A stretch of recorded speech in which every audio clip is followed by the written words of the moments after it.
Dear friends, welcome to Biblical Parivartana. Once again, welcome to Daily Devotions. దేవుని ప్రేమ ఇదిగో. ఈ దినానికి అంటే డిసెంబర్ 21కి చెందినటువంటి వాక్య భాగం ప్రకటన గ్రంథం 12వ అధ్యాయం. మరి సంఘం ఎన్నో హింసలు గుండా వెళ్తుంది కదా, వాటికి ఏంటి కారణం? ఈ హింసలకు వెనుక ఉన్నటువంటి కారణం ఏంటి? ఆ శోధల్ని, ఆ హింసల్ని ఏ విధంగా మనం గెలుస్తాం, ఏ విధంగా వాటిపై విజయం సాధిస్తాం అనేటువంటి దాని గురించి ఈ వాక్య భాగంలో విశదంగా ఉంటుంది. నేర్చుకుందాం. అంతకుముందు ప్రార్థన. May the words of my mouth and the meditation of our hearts be acceptable in thy sight, our rock and redeemer. Amen. మొదటి 5 వచనములు చదువుకుందాం. అప్పుడు పరలోకమందు, అప్పుడు అంటే అది లూజ్ కనెక్షన్ అన్నమాట. ఇప్పుడు మనం కథ చెప్పేటప్పుడు ఇంగ్లీష్లో దెన్ అని అంటాం కదా, దానిలో పెద్ద అర్థమే ఉండదు. తప్పనిసరిగా గట్టిగా దాని తర్వాత అది జరుగుద్ది అని కాదు. అదేవిధంగా అప్పుడు అంటే అది లూజ్ కనెక్షన్ అన్నమాట. అప్పుడు పరలోకమందు ఒక గొప్ప సూచన కనబడెను. అదేదనగా సూర్యుని ధరించుకుని ఒక స్త్రీ, ఆమె పాదముల క్రింద చంద్రుడును, శిరస్సు మీద 12 నక్షత్రముల కిరీటమును ఉండెను. ఆ స్త్రీ ఎవరు అనేది మనం నేర్చుకుందాం అక్కడ. ఆమె గర్భిణి అయి ప్రసవ వేదన పడుచు ఆ నొప్పులకు కేకలు వేయుచుండెను. అంతటి పరలోకమందు ఇంకొక సూచన కనబడాను. ఇదిగో, ఎర్రని మహాఘట సర్పము, దానికి 7 తలలను 10 కొమ్ములను ఉండెను. దాని తలల మీద 7 కిరీటములుండెను. దాని తోక ఆకాశ నక్షత్రములలో 3వ భాగము నీడ్చి వాటిని భూమి మీద పడవేసెను. కననయ్యున్న ఆ స్త్రీ కనగానే ఆమె శిశువును మింగివేయవలెనని ఆ ఘటసర్పము స్త్రీ ఎదుట నిలుచుండెను. సమస్త జనములను ఇనుపదండంతో ఏలనయున్న ఒక మగ శిశువును ఆమె కనగా, ఆమె శిశువు దేవుని యొద్దకును ఆయన సింహాసనం వద్దకును కొనిపోబడెను. ఆ స్త్రీ అరణ్యమునకు పారిపోయాను. ఆ స్త్రీ అచ్చట వారు 1260 దినములు ఆమెను పోషింపవలనని దేవుడు ఆమెకు ఒక స్థలము సిద్ధపరిచి ఉంచెను. ఆదరించటానికి అరణ్యంలో ఆదరణ. అంతటా పరలోకమందు యుద్ధము జరిగాను. మిఖాయేలును అతని దూతలను ఆ ఘటసర్పంతో యుద్ధము చేయవలనని ఉండగా, ఆ ఘటసర్పమును దాని దూతలను యుద్ధము చేసిరి కానీ గెలవలేకపోయారు. కనుక పరలోకమందు వారిక స్థలము లేకపోయాను. ఓకే, 1 నుండి 5 దాకా చదువుకోవాలి. మనం 2 భాగాలు 9 వరకు చదువుకున్నాం. దేవుని ప్రజల నిరంతర కష్టాలకు అంతిమ కారణం ఏంటి? లోతైనటువంటి కారణం. ఎన్నో కారణాలు ఉండొచ్చు. మన ఇరుగు పొరుగు వాళ్ళకి మనం అంటే నచ్చక, లేకపోతే వాళ్ళకి మనం అంటే నచ్చక, అప్పుడు కూడా కష్టాలు వస్తానే ఉంటాయి. కానీ అంతిమ కారణం ఏంటి? ఈ దర్శనంలో మనం దాన్ని చూస్తాం. ఆ కారణము ఏంటి అని అంటే, ఒక మాటలో చెప్పాలంటే సాతాను యొక్క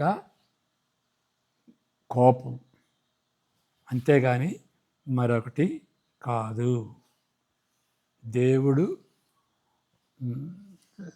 దేవుని ప్రజలపై సైతాను కోపపడటం, అది అంతిమ కారణం.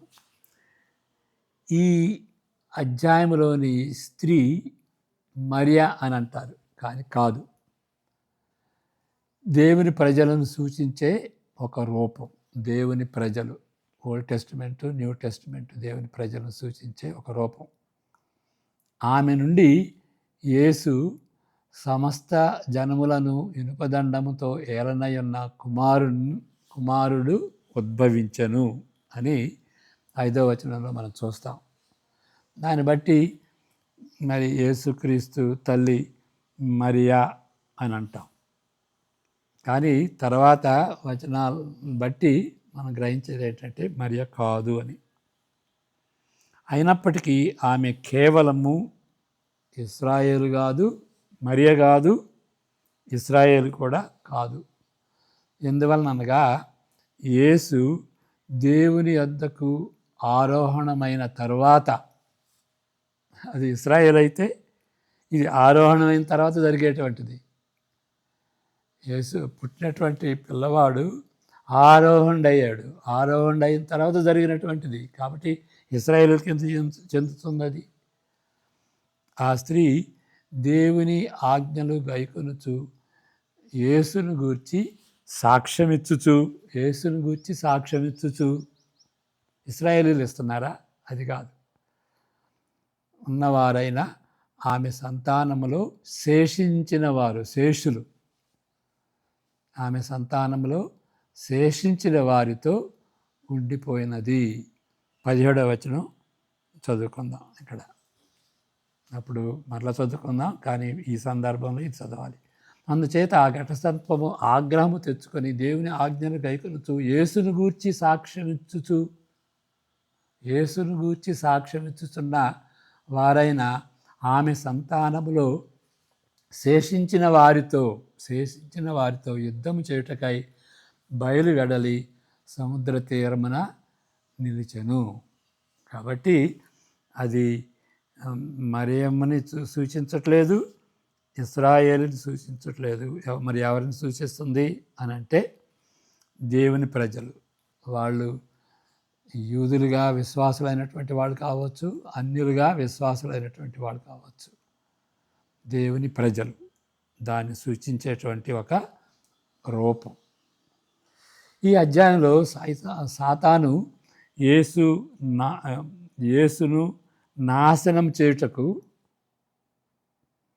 తన దుర్మార్గపు ప్రయత్నములో విఫలమవుట మాత్రమే కాదు, మిఖాయేలు చేత ఓడించబడి పరలోకము నుండి బయటకు విసిరివేయబడ్డాడు.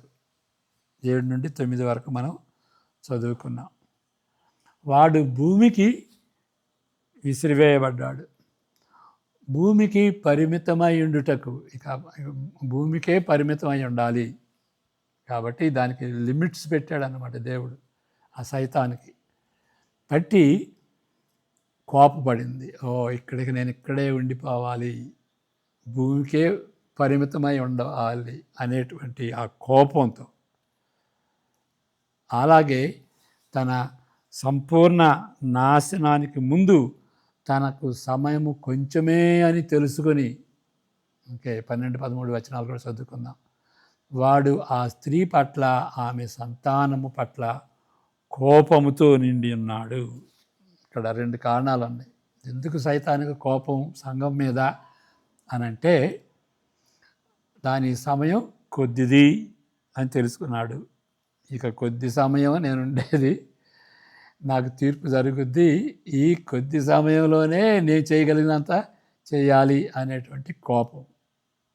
రెండవది ఏంటి అంటే, భూమికే నన్ను దేవుడు పరిమితం చేశాడు, ఇక ఆకాశానికి వెళ్ళటానికి లేదు, కాబట్టి భూమి మీద ఉన్నటువంటి వాళ్ళనే నా కసి తీర్చుకోవాలి.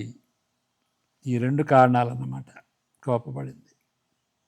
వాడు ఆ స్త్రీ పట్ల, వాడు అంటే సైతాను, ఆ స్త్రీ పట్ల, ఆమె సంతానము పట్ల కోపంతో నిండి ఉన్నాడు.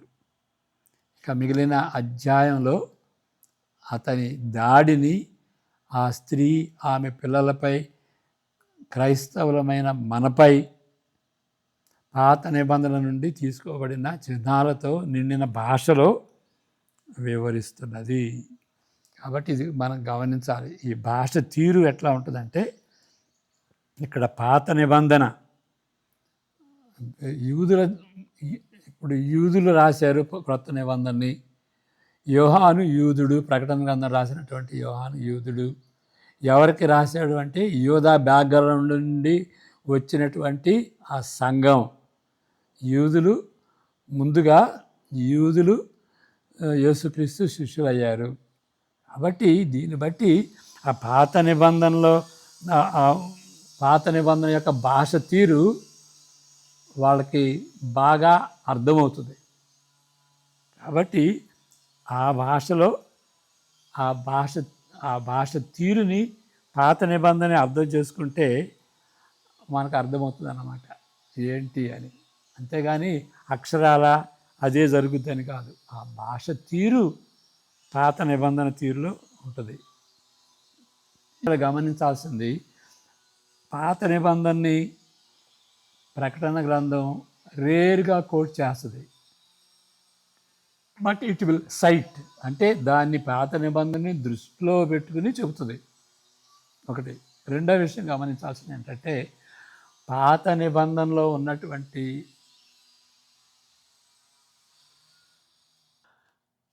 ఆ యొక్క ఆ సైటేషన్ని, ఆ ఆలోచనని కొంచెం చేంజ్ చేస్తుంది. ప్రకటన గ్రంథం చేంజ్ చేస్తుంది. ఆ చేంజ్ వలన ఏం జరుగుతుందంటే, అది పాత నిబంధనలో ఉన్నటువంటి ఎగ్జాక్ట్గా ఆ చిత్రమే కాదు, అదే విధంగా అక్షరాల జరగదు, ఆ తీరులో జరుగుతుంది. ప్రతి తరంలో అది జరుగుతుంది, రిపీటెడ్గా జరుగుద్ది అని మనం గ్రహించుకునేటటువంటి రీతిగా కొంచెం చేంజ్ ఉంటుంది అన్నమాట. పాత నిబంధనని చేంజ్ చేస్తాడు. ఆ క్లాసిక్ ఎగ్జాంపుల్ ఏంటంటే, 7వ అధ్యాయంలో 14వ అధ్యాయంలో, ప్రకటన గ్రంథం 7వ అధ్యాయం 14వ అధ్యాయంలో ఉన్నటువంటి 144,000 మంది, అక్కడ 7వ అధ్యాయంలో ఒక్కొక్క గోత్రాన్ని నుండి 12 గోత్రాలు ఉంటుంది కదా, 12 గోత్రాలు చూస్తే పాత నిబంధనలో ఉన్నటువంటి గోత్రాలకి దీనికి స్లైట్ డిఫరెన్స్ ఉంటుంది. కాబట్టి ఆ విధంగా పాత నిబంధనని సైట్ చేస్తూ ఆ డిఫరెన్సెస్ కూడా ఎత్తి చెప్తాడన్నమాట. కాబట్టి ఆ విధమైనటువంటి తీరులో జరుగుతుంది, అంతేగాని ఎగ్జాక్ట్గా అట్లా జరగదు అక్షరాల అని మనం గ్రహించుకునేటట్లుగా ఆ స్టైల్ ఉంటుంది అన్నమాట. ఓకే, ఈ అధ్యాయంలోని అది అయిపోయింది. ఈ అధ్యాయంలో సాతాను యేసును నాశనము చేయుటకు తన దుర్మార్గపు ప్రయత్నములో విఫలమవటమే గాక మిఖాయేలు చేత ఓడించబడి, ఓకే, అది కోపం, అది కూడా మనం గ్రహించుకున్నాం, చదువుకున్నాం. ఇప్పుడు ఇక్కడ ఈ పారాగ్రాఫ్లో మన విశ్వాసమును నాశనము చేయుటకు ప్రయత్నిస్తాడు సైతానుడు. ప్రయత్నం అదనమాట. మన విశ్వాసం, దేవునిపై ఉన్నటువంటి, యేసుక్రీస్తుపై ఉన్నటువంటి విశ్వాసాన్ని నాశనం చేయటానికి ఆయన ప్రయత్నాలు ఉంటాయి. మనలాంటి పాపులైన ప్రజలపై దేవుని కోపము ఎందుకు చెలరేగినదని తలంచుటకు అవకాశం లేకుండా సైతాను దాడి చేసి మన సహోదరుల మీద నేరము మోపువాడైన అపవాది. అలా చదువుతాను.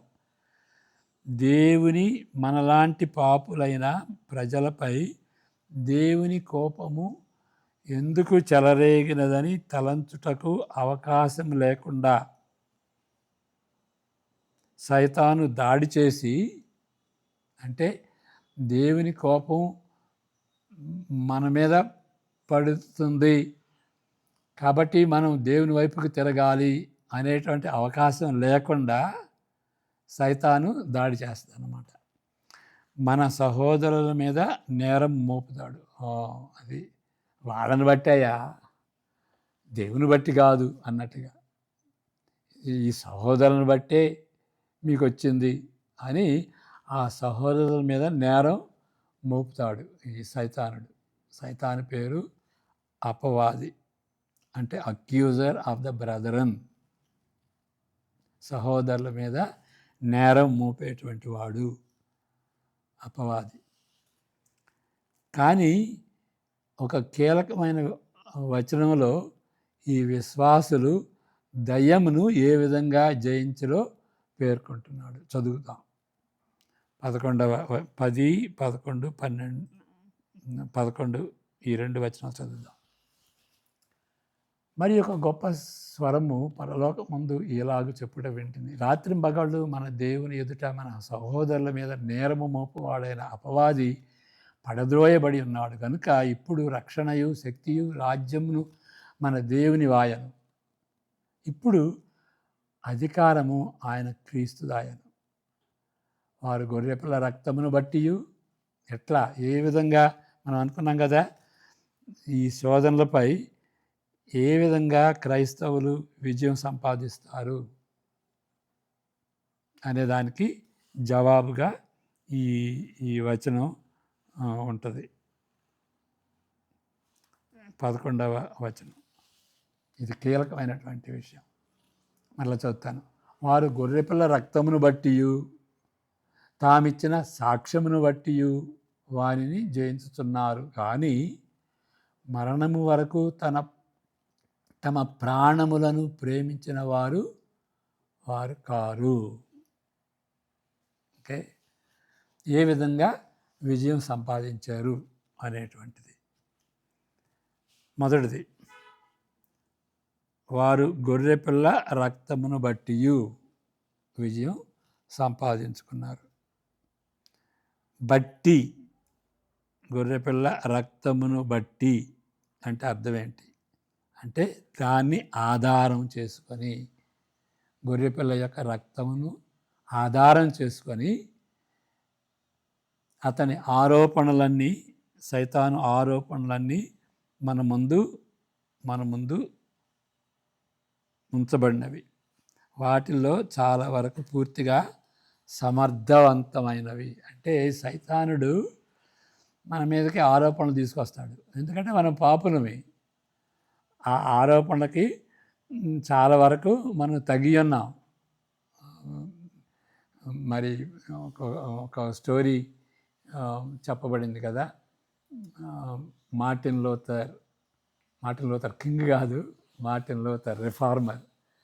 ఆయన క్రైస్తవుడైన తర్వాత నిద్రపోతున్నప్పుడు సైతాను నిద్ర నుండి లేపి, ఏంటి నువ్వు గాఢ నిద్రపోతున్నావు, నువ్వు పాపివి కదా, ఎందుకు నీవు ఆ విధంగా నిద్రపోతున్నావు అని అంటే, ఏంటి నేనేం పాపం చేశానంటే, సైతాను ఒక గ్రంథపు చుట్ట తీసుకొచ్చి ఆయన చేసినటువంటి పాపాలని లిస్ట్ చేసి చూపించింది. అవును, అవన్నీ నేను చేశాను, పాప దోషం నాకు ఉన్నది, ఇంకేమైనా ఉన్నదా సైతాను అని అంటే, ఎందుకు లేవు అని మరొక గ్రంథపు చుట్ట తీసుకొచ్చి చూపించింది. అప్పుడు అది చదివి, అవును, ఈ ద్రోహాలని నేను చేశాను, ఈ పాపాలని చేశాను, దానికి నేను పాత్రుడినే, దేవుని యొక్క తీర్పుకు పాత్రుడినే, ఇంకేమైనా ఉన్నదా అని అంటే, ఇక అంతేను అన్నట్లుగా సైతాను సూచించింది. అప్పుడు మార్టిన్ లూథర్ ఆయన టేబుల్ దగ్గరికి వెళ్ళి రెడ్ ఇంక్ పెన్ను తీసుకుని 1 యోహాను 1:7 ఆ గ్రంథపు చుట్టల మీద రాశాడు. The blood of Jesus Christ his son cleanses us from all kinds of sin, all kinds of evil. ప్రతి దోషం నుండి, ప్రతి పాపం నుండి యేసుక్రీస్తు యొక్క రక్తము కడిగి శుద్ధి చేస్తుంది. అయితే ఆయన వెలుగులో ఉన్న ప్రకారము మనమును వెలుగులో నడిచిన ఎడల, అంటే మనం దాచుకొనకుండా మన పాపాలని ఒప్పుకునే ఎడల మనము అన్యోన్య సహవాసం గలవారమై ఉందము. అప్పుడు ఆయన కుమారుడైన యేసు రక్తము ప్రతి పాపము నుండి, అంటే ప్రతి రకమైన పాపము నుండి మనలను పవిత్రులుగా చేయును అని. కాబట్టి నేను ఎందుకు చెప్తున్నానంటే, మనం చేసినటువంటి పాపాన్ని బట్టి సైతాను నేరారోపణ చేస్తుంది, అది సబబే, ఎందుకంటే మనం పాపులం కాబట్టి. అవి పూర్తిగా సమర్థవంతమైనవి. మనము మన విశ్వాసం యొక్క నాణ్యతతో, నేను గట్టిగా యేసుక్రీస్తు నమ్మాను అని మన విశ్వాసం యొక్క నాణ్యతను బట్టి మనం సైతాన్ని గెలవలేము. ఆ విధంగా నాణ్యతను మనం బట్టి గెలవాలనుకుంటే దేవుని ముందు మన అంగీకారము మనలో కాకుండా యేసుక్రీస్తు మరణంపై ఆధారపడి ఉందని మనము పట్టినప్పుడు అపవాది నిశ్శబ్దం అవుతాడు. అట్లా కాకుండా నా విశ్వాసం ఎంతో నాణ్యమైనది కాబట్టి సైతాన్ని నేను గెలుస్తాను అనే ఉద్దేశం కాకుండా యేసుక్రీస్తు మరణంపై, ఆయన యొక్క రక్తంపై, ఆయన మరణంపై ఆధారపడి ఉన్నామని పట్టుబట్టాలి. యేసుక్రీస్తు యొక్క రక్తాన్ని బట్టి మనం సైతాన్ని జయించాలి. అంతేగాని మనకు గట్టి విశ్వాసం ఉన్నది అని దాన్ని పట్టుకుని, మన విశ్వాసాన్ని పట్టుకుని ఉంటే మనం ఓడిపోతాం. కాబట్టి యేసుక్రీస్తు పక్షాన ఉండి ఆయన రక్తాన్ని బట్టి మనం సైతాను ముందు నిలబడితే ఇంకా మన మీద శిక్ష విధించేవాడు ఎవడున్నాడు? మనల్ని తప్పు పట్టేవాడు ఎవడున్నాడు? అపవాది తప్పు పడుతుంది. ఇంకా మనకు శిక్ష విధించేవాడు ఎవడున్నాడు?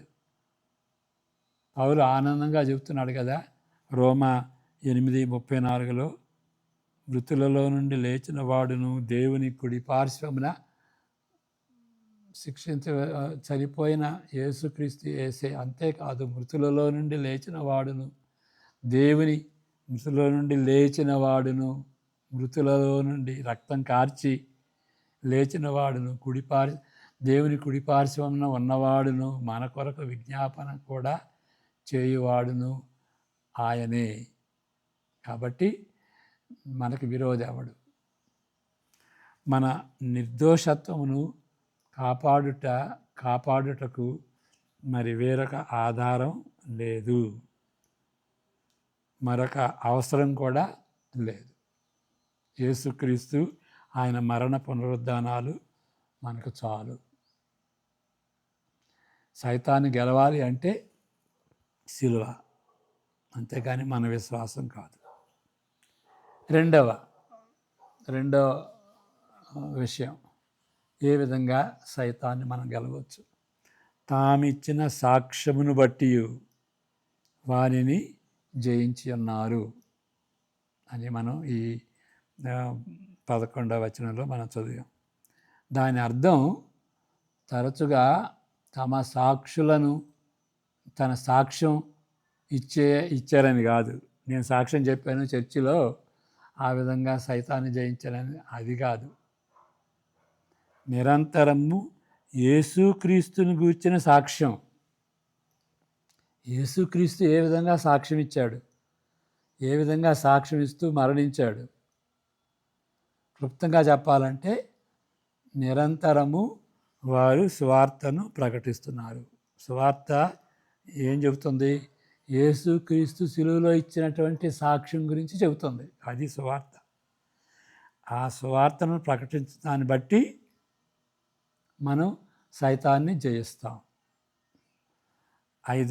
అదే సాతానును